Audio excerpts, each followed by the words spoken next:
Madam మీరు ఉత్తరాంధ్ర వాసిగా ఉన్నారు, ఉత్తరాంధ్ర వాసి మీరు. అదే ఉత్తరాంధ్ర ఏరియాలో వైజాగ్ ఏరియాలో ఇండస్ట్రియల్కి ఎకరానికి 99 పైసలకి భూములు ఇస్తున్నారు.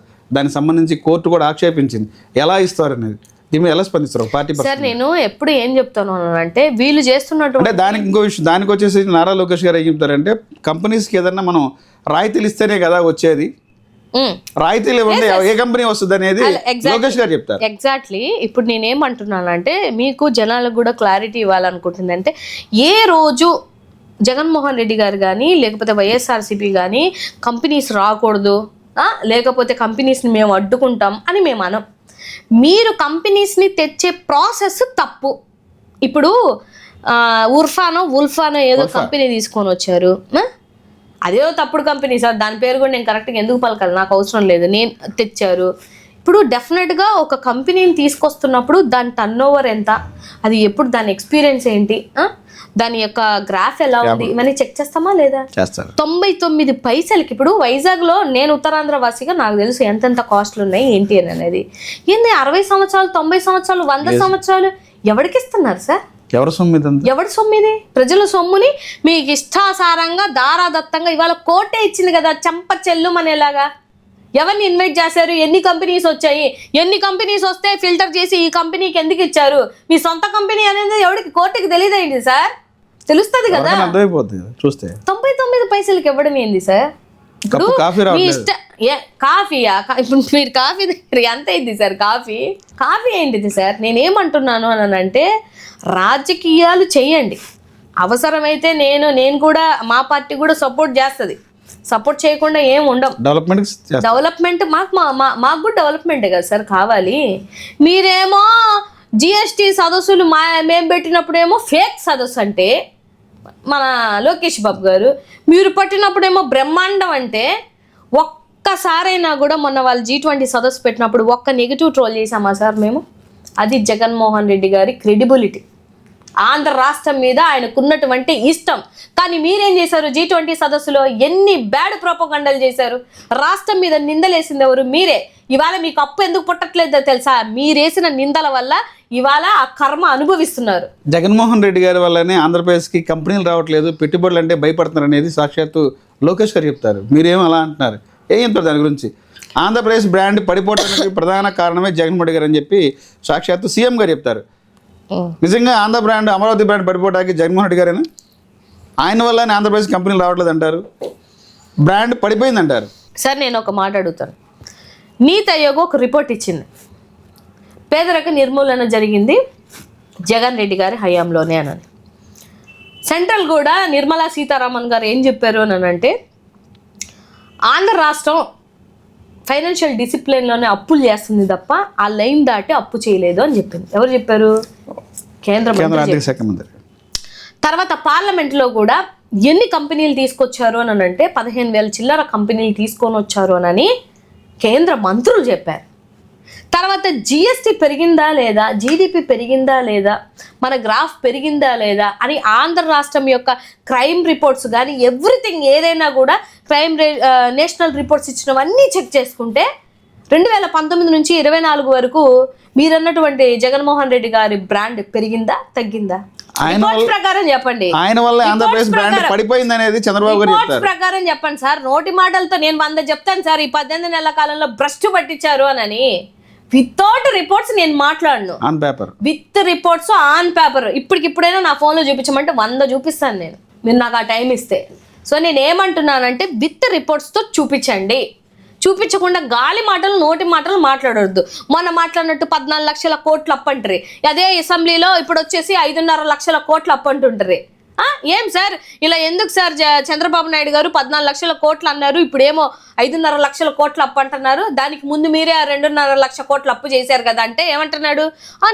నేను కూడా అన్ని ఛానల్స్లో చూసి నిజమేమో, 40 years ఎక్స్పీరియన్స్ ఒక సీనియర్ వ్యక్తి, 15 సంవత్సరాలు మీరు సీఎంగా చేసినటువంటి వ్యక్తి గాలి మాటలు, ఛానల్ మాటలు, లేకపోతే మీ ఐటీడీపీ మాటలు వినేసి నిందేసేస్తారా సార్ రాష్ట్రం మీద?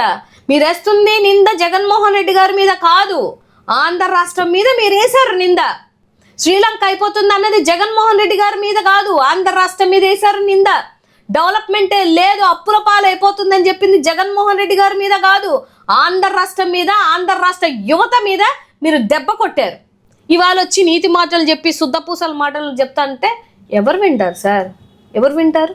సో జగన్మోహన్ రెడ్డి గారు బ్రాండ్ ఏంటనేది సెంట్రల్కి కూడా తెలుసు, ప్రజలకి తెలుసు, రికార్డింగ్స్కి తెలుసు, రికార్డ్స్కి తెలుసు, అన్నిటికీ తెలుసు. సెంట్రల్ ఇచ్చినటువంటి ప్రతి ఒక్క ఇన్ఫర్మేషన్ మా దగ్గర ఉంది ఆయన చెప్పిన లెక్కల ప్రకారం. మీరు చెప్పండి, మీరు ఏం చేశారో చెప్పండి. ఇప్పటి వరకు మీరు ఎలక్షన్కి ముందు కూడా మేము ఇది చేసామని చెప్పుకోలేకపోయారే. ఎంతకాడికి జగన్మోహన్ రెడ్డి గారు ఇది చేయలేకపోయాడు, అది చేయలేకపోయాడు. ఆఖరికి మీ కర్మ ఏంటంటే జగన్మోహన్ రెడ్డి గారు ఇచ్చిన పథకాలే మేము ఇస్తాము, ఆయన ఇచ్చినటువంటి పథకాలు ఒక్క పథకం కూడా మార్చమని చెప్పుకొని ఆయన ఇచ్చిన పథకాలే మేనిఫెస్టోలో పెట్టుకొని వెళ్ళినటువంటి మీరు ఇవాళ జగన్మోహన్ రెడ్డి గారి కోసం మాట్లాడేటువంటి అర్హత లేదు. మేడం ఏదైతే ఉందో మన జగన్మోహన్ రెడ్డి గారు గత నెలలో హైదరాబాద్ సిబిఐ కోర్టుకి వెళ్ళారు. కోర్టుకి వెళ్ళినప్పుడు కూడా బల ప్రదర్శన కోసం ఆ రోజున జనాలను ఏర్పాటు చేశారు, ఒక పేటీఎం బ్యాచ్ లాగా చేశారు. కోర్టు వాయిదాల నుంచి మినహాయింపు కోసమే ఆ రోజంతా హడావుడి చేశారనేది టీడీపీ చెప్పు. నిజంగా వైసీపీ పార్టీ ఆ కోర్టు జగన్మోహన్ రెడ్డి గారు వాయిదా మినహాయింపు కోసం ఆ జనాలంతా ప్రొవైడ్ చేశారా, లేదంటే స్వచ్ఛందంగా వచ్చారు వాళ్ళంతా?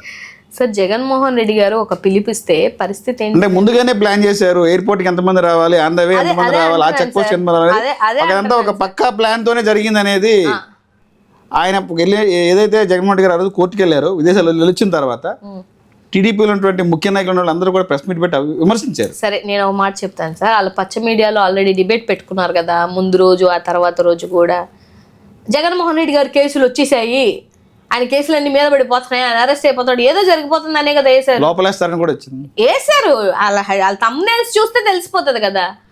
వెళ్ళారు జగన్మోహన్ రెడ్డి గారు, ఆయన లండన్కి వెళ్ళి వచ్చిన తర్వాత ఆయన పాస్పోర్ట్ అవి సబ్మిషన్కి నేను వచ్చానని చెప్పుకోవడమే కదా, అంతేనా? ఇంకేమైనా జరిగిందా సార్? అంతే కదా. సో మీకు అడ్డు అదుపు లేదు, మీ నెగిటివ్ ఛానల్స్కి, పచ్చ ఛానల్స్కి అడ్డు అదుపు లేదు. నిజంగా నేను చెప్తున్నా సార్, నిజంగా జగన్మోహన్ రెడ్డి గారు పిలిపించారండి. ఇవాళ చూడండి, ఇవాళ 1,000 సంతకాల సేకరణలో ఆయన పిలిపిస్తే మీరు ఇవాళ అక్కడే ఉంటారు కదా. 175 నియోజకవర్గాల నుంచి ఎంతమంది జనం వస్తారు ఆయన పిలిపించారు కాబట్టి. అలాంటిది నిజంగానే అక్కడ రాజశేఖర్ రెడ్డి గారు అభిమానులు, జగన్మోహన్ రెడ్డి గారు అభిమానులు కోకొల్లలు. మొన్న నేను చూసాను, ఏదో ఎలక్షన్ కి కూడా మాకు గుర్తు పెట్టుకుని ఉంటే గెలిచారు, తెలంగాణలో గెలిచారు సార్, సర్పంచ్ గెలిచాడు. మేమేమి చెప్పలేదే, జగన్మోహన్ రెడ్డి గారు మా సర్పంచ్ని గెలిపించిందని చెప్పలేదే. అది జగన్మోహన్ రెడ్డి గారు దమ్ము. అంతేగాని మీలాగా మీరు ఇచ్చినటువంటి 100 రూపాయల బిర్యానీలకి చీరలు పంపిణీ చేస్తే మరి మీ ఏమంటారు మహానాడులో చూసాం కదా, వెనకతల నుంచి అందరూ వెళ్ళిపోతున్నారు. మీకు రారు జనాలు, మీకు రారని పక్కలకు కూడా రారు అనుకుంటే మనం ఏం చేస్తాం? కాసేపు మీరే వచ్చారంటారు, కాసేపు మీరే డబ్బులు పెట్టి తెచ్చుకున్నాను అంటారు, కాసేపు అంత బల ప్రదర్శన ఎందుకు అంటారు. బల ప్రదర్శన ఎందుకు అని అంటాం, ఎందుకు అంటే జనాలు వస్తున్నట్టే కదా. వచ్చినా ఎవరైనా 100 రూపాయలు 1 గంట 2 గంటలు ఉంటారు సార్, రోజంతా ఉంటారా? పెట్రోల్ వాళ్ళ సొంత ఖర్చులు వేసుకొని వాళ్ళు పెట్రోల్ డబ్బులు ఖర్చు పెట్టుకొని అందరు ఐటీ ఎంప్లాయీస్. ఎక్కడ నాయకులు డబ్బు ఖర్చు పెట్టి జనాలు తరలించారు ఆంధ్రప్రదేశ్ నుంచి తెలంగాణ అంటారు. అదే అంటున్నాను సార్, వాళ్ళు తరలించుకున్న విధంగానే అందరూ ఉంటారు అనుకోవడం మూర్ఖత్వం అంటున్నా నేను. అందుకే చెప్తా, వాళ్ళందరూ ఐటీ ఎంప్లాయీస్ ఆ పిల్లలంతా. నేను చూశాను కదా సార్ వీడియోలు. అక్కడ వాళ్ళే ఇక్కడ ఉంటారంటే కొంతమంది ఆయనకి ఫిక్స్డ్ అయిపోయి కొంతమంది అభిమానులు ఉంటారు సార్. జగన్మోహన్ రెడ్డి గారు వద్దన్నా వినరు, వాళ్ళు వస్తారు. ఆయన అక్కడ ఉంటే అక్కడ ఉంటారు. వాళ్ళు లండన్కి వెళ్ళిపోయి ఇంకా డబ్బులు లేక పాపం ఉండిపోతున్నారు. కానీ కార్యకర్తలు లండన్కి తీసుకెళ్తాం రండి అనుకుంటే వెళ్ళిపోతారు వాళ్ళు. లండన్లో అక్కడ అభిమానులు ఉన్నారు ఆయనకి మొత్తం దేశమంతా అభిమానులు ఉన్నటువంటి వ్యక్తి జగన్మోహన్ రెడ్డి గారు. నేనేమంటున్నానంటే రియల్ అభిమానాన్ని మీరు వెలకట్టలేరు.